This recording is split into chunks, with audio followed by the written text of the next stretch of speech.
It's a great play. It's Shakespeare, he was pretty good.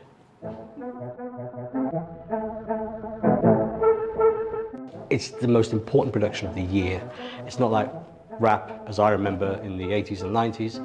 It's very much contemporary British version of rap. I think rap as a form is very visceral, and I think it lends itself to Shakespeare really well. Even though the rap that we have in it isn't like strictly speaking Shakespeare language, it's still of that world. The creative team have really built an amazing fusion of contemporary and original when it comes to the classic Shakespearean text. I would say the introduction of the music, it just adds another layer to so many characters and so much of the story that you don't see in the original text. It just adds a whole new layer.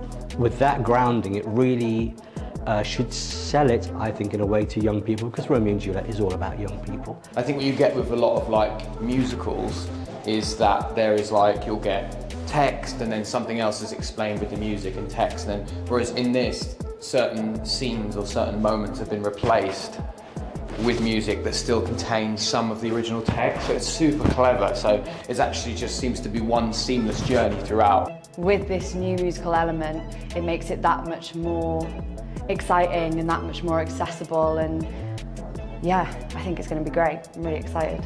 So as well as our core cast, we have the ensemble and community choir and young people from the hub, and just how inclusive this production is. Corey, our director, sort of made a speech at the end of the day, just talking about sort of inspiring generations to come, to be involved in theatre, especially like Shakespeare in particular.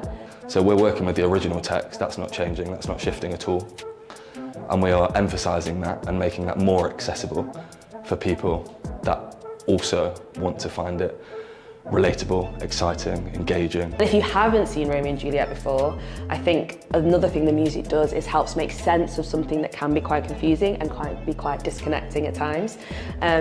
So for those reasons, I think it appeals to everyone, those who know the story really well and those who don't. I think there's really something for everyone there.